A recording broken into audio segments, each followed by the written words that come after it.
दोस्तों इस वक्त हम मौजूद हैं सुल्तानपुर के आवास विकास के पास बगराजपुर में। यहाँ पर आने का मुख्य कारण क्या है, आपको बस कुछ ही क्षणों में पता चलेगा। 13 तारीख को यूपी पुलिस कांस्टेबल का कटआउट आता है, जिसमें कुछ नाम बाहर निकल के आते हैं। उसी में सुल्तानपुर के एक युवक का नाम निकल के आता है, जिसका नाम है अब्दुल्ला अली। खुशी की बात तो यह थी कि उस युवक का नाम उस कटआउट में निकल के आता है, लेकिन उससे भी ज़्यादा खुशी की बात यह थी कि टॉप 5 में उसका नाम रहता है। उससे भी ज़्यादा खुशी की बात इनके परिवार वालों के लिए यह थी कि टॉप 5 में टॉप 2 में वो रहते हैं। आइए, आपका ज़्यादा समय नहीं लेंगे, सीधा चलेंगे उनके घर में। इनके पिताजी मौजूद हैं, अब्दुल्ला मौजूद हैं, उनसे बात करेंगे। बात करके जानने की कोशिश करेंगे किस तरह से उन्होंने तैयारी की, उनके घर वालों का क्या योगदान रहा, उन्होंने किसको अपना प्रेरणा माना, क्या उनका लक्ष्य क्या था, कैसे क्या हुआ। सबसे पहले अंकल जी आप थोड़ा खड़े हो जाइए, भैया आप भी इधर आ जाइए। आपको, आपके पूरे परिवार को अपना सुल्तानपुर की टीम की तरफ से ढेर सारी मुबारकबाद कि आपके बेटे ने आपका नाम रोशन किया है यूपी पुलिस में, सेकंड रैंक लाकर। सेकंड रैंक मतलब जो रिजल्ट आया उसमें कट ऑफ में। मैं सबसे पहले अंकल जी आपसे जानना चाहूँगा, जैसा कि हमारे दर्शक अभी कैमरामैन अंदर आएंगे, आप दाहिनी ओर दिखाएंगे, यहाँ पर कुछ कपड़े रखे हुए हैं और उसके बाद पीछे भी देखें कपड़े रखे हुए हैं।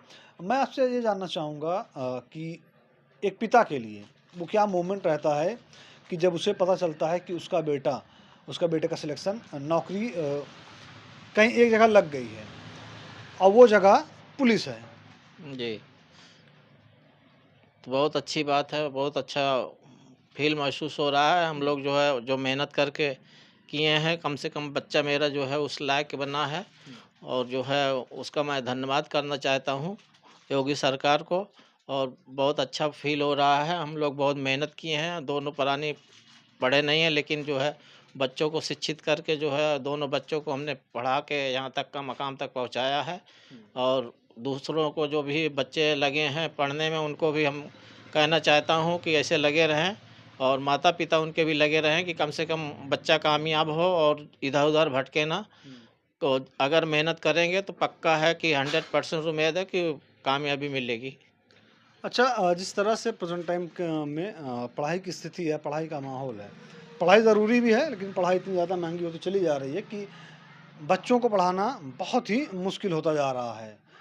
लेकिन वहीं पर आप, जो दर्शकों, जो मैं कपड़ा दिखा रहा था आपको, मैं आपको बता दूँ, इनका जो काम है, ये कपड़े को धुलते हैं, उसको इस्त्री करते हैं, इस्त्री करना इनका काम है।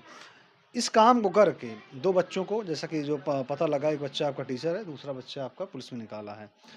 इस संघर्ष में ये काम करके इस चीज़ को मुकम्मल करना या कंप्लीट करना कैसे रहा? बहुत मुश्किल रहता है, लेकिन किसी तरह हमने हिम्मत नहीं हारा। 12-12 बजे, 1-1 बजे रात तक का हमने मेहनत करके किसी न किसी तरह जो है समय सबको पहुंचाया है, दिया है। और बस खाली एक ही लक्ष्य था कि हम बच्चे पढ़ा के कहीं पे शिक्षित बना के कहीं लगा दें। और मालिक का वो शुक्र था, पाक ऊपर वाले का, कम से कम हमारे बच्चे जो लग गए अच्छी तरह से। मैं सबको यही वो देना चाहता हूँ सलाह कि सब लोग पढ़ाएं अपने बच्चों को और थोड़ा ध्यान दें। अच्छा, आपका एक बेटा टीचर है, दूसरा बेटा पुलिस में हो गया है। इसके पीछे कोई, जैसे माँ-बाप तो होते हैं या फिर घरवाले तो होते हैं, उसके साथ-साथ किसी और तीसरे व्यक्ति का हाथ या कुछ है? कुछ नहीं, तीसरे व्यक्ति का कोई हाथ नहीं है। मेरा पूरा जो ना मेहनत है और मेरे माँ-बाप का तरबियत है। उसमें पूरा जो है काबिलियत है, उस उनकी दुआएँ हैं हमारे साथ।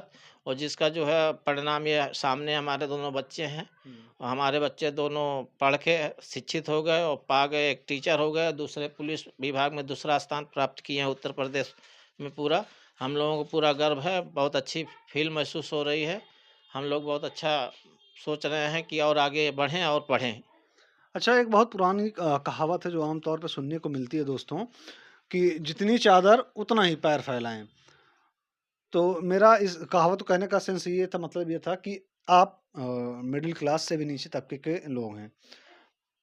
कपड़ा धुलते हैं, कपड़ा धुल के अपना जो ज़रूरतें हैं उसको पूरी करते हैं। इसमें कहाँ से ख़्यालात आया कि बच्चों को मतलब इस लेवल तक लेके जाया जाए, पढ़ाया जाए, एक बच्चे को टीचर बनाया जाए या फिर उनको पुलिस में भर्ती कराया जाए, या फिर दिमाग में ये था कि सिर्फ़ हमारे बच्चे पढ़ें, कहीं न कहीं तो लग ही जाएँगे? हमारे दिमाग में यही था कि हम 4 घर में कपड़ा देने जाते हैं तो हमको महसूस होता था कि हम लोग जो है यहीं पे दबे रह जाएँगे। सब लोग आगे बढ़ते चले जा रहे हैं, तो हम लोग मेहनत करके किसी तरह बच्चों को हमारा सोच यही था कि हमारे भी बच्चे पढ़ के उस काबिल बने और कम से कम जो है नाम रोशन करें ज़िले का, अपने माँ बाप का, और जो है पढ़ के कुछ बने। पहला बेटा मेरा बड़ा वाला टीचर बन गया है, छोटा वाला जो है पुलिसकर्मी बन गया। वो पूरा उत्तर प्रदेश में दूसरा स्थान है। हम लोग बहुत खुशी महसूस हो रही है, बहुत अच्छा फील कर रहे हैं। अब्दुल्ला जी से अब हम बात करेंगे। अब्दुल्ला जी, आपकी मुस्कान बता रही है कि आपने इतनी मेहनत की है। वो मेहनत कहीं न कहीं 13 तारीख को रंग लाई जी। और वो सामने देखने को मिल रहा है। माता जी हैं, माता जी चले आइए आप भी थोड़ा आगे। और पापा भी काफ़ी खुश हैं, घरवाले बहुत खुश हैं, घरवालों को आप पे गर्व हो रहा है। मैं आपसे जानना चाहूँगा कि पहला सवाल जो है नॉर्मली कि आप किससे प्रेरित हुए या किसको देखकर ये करने का ये मतलब पुलिस बनने का जज़्बा जुनून आया? देखिए, प्रेरित की बात की जाए तो नौकरी करने का तो यही होता है कि जब घर में कोई ऐसे मुकाम पर पहुंचता है तो इंसान वहीं से प्रेरित होता है। तो मेरे भाई जब सिलेक्ट हुए थे, शिक्षक हुए थे, तब मुझे उनको देखकर ही लगा था कि मुझे भी कुछ करना चाहिए और आगे बढ़ने के लिए मुझे भी उन्हीं की तरह मेहनत करनी चाहिए। और कहीं न कहीं मैं उसी दिन से ही लग गया था और फिर हिम्मत नहीं आ रही और मेरा ड्रीम था यूपीएसआई बनने का। बट मैंने उसी के हिसाब से मेहनत भी की थी, बट परिणाम मेरे हक में लास्ट परिणाम नहीं रहा। पहले तो फिजिकल के लिए नाम आया था मेरा उसमें, बट फाइनल में मैं बाहर हो गया था। उसके बाद भी मैं, क्योंकि सपने थे मेरे, ड्रीम था यूपीएसआई बनने का और कहीं ना कहीं सपना टूटा था मेरा। और जब इंसान टूट जाता है, बिखर जाता है, तो कहीं ना कहीं आगे बढ़ने में उसे परेशानी होती है। तो महीने लग गए थे उससे निकलने के लिए, लेकिन मैंने हिम्मत नहीं हारी, क्योंकि मेरे माँ-बाप को देखकर ही मुझे प्रेरणा मिलती थी कि मैं हिम्मत नहीं हार सकता हूँ, पीछे नहीं जा सकता हूँ किसी भी तरह से, मुझे आगे बढ़ना ही पड़ेगा। और मैंने हिम्मत नहीं हारी और फिर मैं लगा रहा और मैं आगे दिल्ली पुलिस में भी मेरा हुआ था, बट फाइनल में नहीं हो पाया था क्योंकि मैंने फिजिकल स्किप कर दिया था। उसके बाद मैं लगा रहा, मैं आरओ की तैयारी में लगा था। जी, मैंने उसमें अच्छा भी किया था, बट कुछ कारणों से पेपर लीक हो गया था जिसकी वजह से फिर कैंसिल हो गया। उसके बाद फिर मैं लगा रहा और फिर ये 60,244 यूपी पुलिस की भर्ती आई। मेरे लिए एक अपॉर्चुनिटी थी कि जहाँ पर कुछ नहीं है वहाँ पर कुछ होना भी ज़रूरी है और किसी को दिखाना भी ज़रूरी है, क्योंकि बहुत समय हो गया था कुछ करने का। तो फिर मुझे लगा कि इसमें अप्लाई करना चाहिए और मैंने अप्लाई किया और उसमें मेरा दूसरा स्थान हासिल हुआ। अच्छा, एक शब्द आपने भी बोला कि किसी को दिखाना चाहिए। कोई ऐसा टोंट मारने वाला व्यक्ति है या फिर कहीं से किसी से होता नहीं है कि ऐसे बहुत सारे लोग होते हैं कि माँ-बाप को उल्टा बोलते हैं कि आपका बेटा 10 साल से पढ़ाई कर रहा है, पढ़ाते ही रहोगे, कहीं कुछ करेगा नहीं। ऐसा कुछ था या फिर कहीं कुछ और मामला था जो आम तौर पे इस उम्र में लड़कों से हो जाता है? देखिए, 4 साल हो चुके हैं, पिछले 4 साल से लगातार तैयारी करता रहा हूँ। मेरे माँ-बाप से हमेशा लोग पूछते रहते थे कि आपका बच्चा एक तो हो गया है शिक्षक। देखिए, जब एक आपके यहाँ कोई सफल हो जाता है तो दूसरे पर दबाव और ज़्यादा बढ़ जाता है, आप समझ सकते हैं इस चीज़ को। तो मेरे ऊपर दबाव था, मुझे खुद पर दबाव था, घरवालों ने ये दबाव नहीं डाला था। आप खुद दबाव ले खुद रहे थे। दबाव ले रहे थे क्योंकि ऐसी चीज़ें सुनने में आती ही हैं, आप फिर दबाव महसूस करते हैं। बट मुझे उस दबाव से डर नहीं लगता था, मुझे लगता था कि ये मेरे लिए प्रेरणा है और मुझे आगे जाना है और बहुत ऊँचाइयों तक जाना है। वो दबाव आपके लिए मदद करता था कि नहीं तो अमूमन ये होता है कि अगर ऐसा दबाव लोगों के दिमाग पे आता है तो कहीं न कहीं डिस्ट्रैक्ट हो जाते हैं और एक दूसरी लाइन पर चले जाते हैं। जी, नहीं ऐसा कुछ नहीं हुआ मेरे साथ। मैं उस दबाव को पॉज़िटिव वे में ही लिया और मैं तैयारी में लगा रहा, क्योंकि मुझे पता था कि मैं, देखिए, आप अगर आप तैयारी मन से कर रहे हैं तो आपके ऊपर खुद से यकीन हो जाता है कि आप यहाँ पर पहुँच सकते हैं, आप आसानी से क्रैक कर सकते हैं कोई भी एग्ज़ाम। बस मन से आप लगे रहिए, किताबों से दोस्ती कीजिए, गाइडेंस लीजिए। और ख़ासकर आजकल के युवा जो हैं बहुत ज़्यादा इधर-उधर भटक रहे हैं, इधर से पढ़ लें, उधर से पढ़ लें। मैं उन सब से यही कहना चाहूँगा कि आप एक स्थिर हो जाइए और एक जगह से प्रॉपर तैयारी कीजिए, बुक्स लीजिए, क्योंकि बुक्स जो होती हैं, मैं इसीलिए सबको सजेस्ट करता हूँ बुक के लिए, क्योंकि बुक्स जो होती हैं वो कभी धोखा नहीं देती हैं। अगर आप बुक से दोस्ती करेंगे तो वो धोखा नहीं देंगी और आपको जो भी आप चाहेंगे वो हासिल कर सकते हैं। अच्छा, अमूमन देखा जाता है मूवी में कि जब किसी का क्योंकि बार-बार एक शब्द बोल रहे हैं बुक से दोस्ती कीजिए, बुक से दोस्ती कीजिए।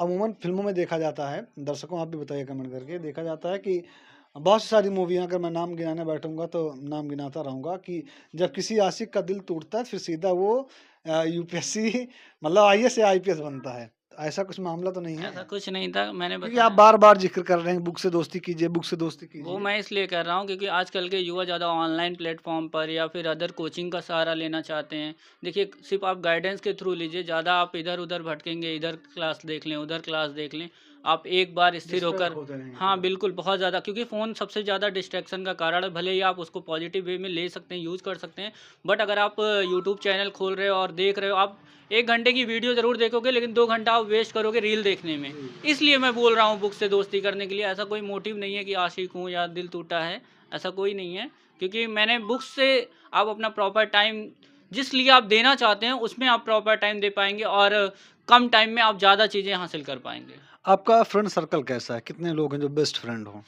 फ्रेंड सर्कल में मेरा एक ही दोस्त है शोएब, जो कि मेरा बेस्ट फ्रेंड है। बाकी मेरे और भी दोस्त रहे हैं, लेकिन अभी कुछ नहीं, एक दोस्त होते हैं ना कि जिनसे हम सब कुछ बता सकते हैं, सब कुछ कर वो वैसा दोस्त। वो मेरा दोस्त शोएब हैं, जो कि बहादुरपुर के रहने वाले हैं।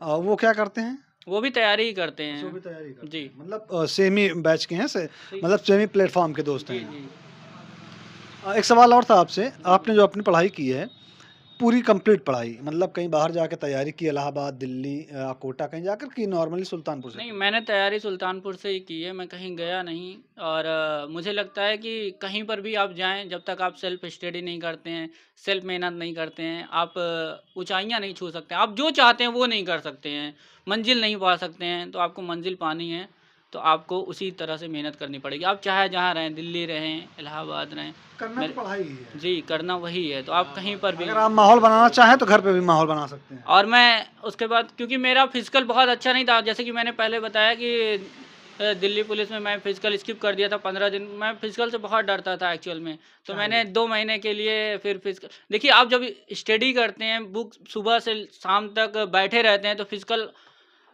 ऑब्वियस सी बात है कि फ़िज़िकल आपका बहुत अच्छा नहीं रहेगा वहाँ पर।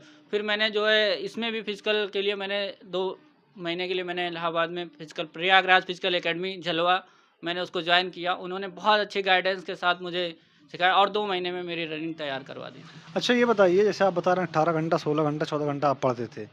तो उस हिसाब से तो आपका जो एम था ये तो नहीं रहा होगा, जिस जगह भी हुआ है। जी।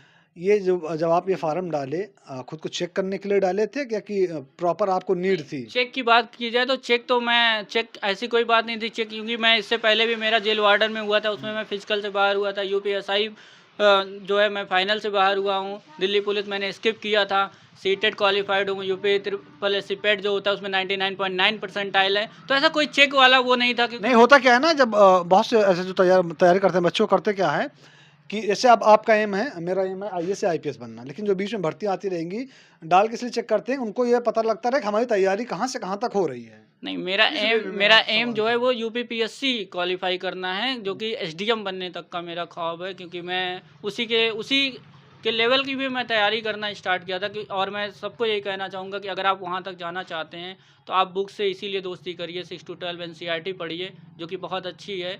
आप अच्छा कर सकते हैं उससे साथ। चलिए आपके माता-पिता जी का साथ है आपके साथ माता-पिता का आशीर्वाद रहा, अगर दुआ रहा, तो जो आपका सपना जहाँ आपको पहुँचना है, आप वहाँ पर ही पहुँच जाएँगे। तो दोस्तों आप देख रहे थे हमारे साथ मौजूद थे अब्दुल्ला अली जिन्होंने पूरे यूपी में टॉप 2 में अपनी जगह बनाई है। पुलिस जो भर्ती आई थी इनके इसके पीछे किसका कितना योगदान था इन्होंने बताया। मैं आपको दिखाना चाहूँगा इधर जो माँ-बाप की मैं बात कर रहा था, ये कपड़ा रखा हुआ है मेरे ख्याल से हॉस्पिटल का या कहीं का कपड़ा है। इसको धुलकर, प्रेस कर कर, इस्त्री कर कर अपने बच्चों को ये पढ़ाते हैं। एक बच्चे को टीचर बना चुके हैं, दूसरे बच्चे को पुलिस का जो दरवाज़ा होता है वहाँ तक पहुँचा दिया है। अब आगे बच्चे का काम है, खटखटा के वो अंदर जाएगा, हाथ मिलेगा, फिर आगे की तैयारी करेगा या क्या करेगा। आप ये सब देख रहे थे आपके अपने चैनल पर सुल्तानपुर पर। कैमरे के पीछे जो खड़े हैं उनका नाम रिज़वान है, मेरा नाम मोहसिन खान है। जय हिंद।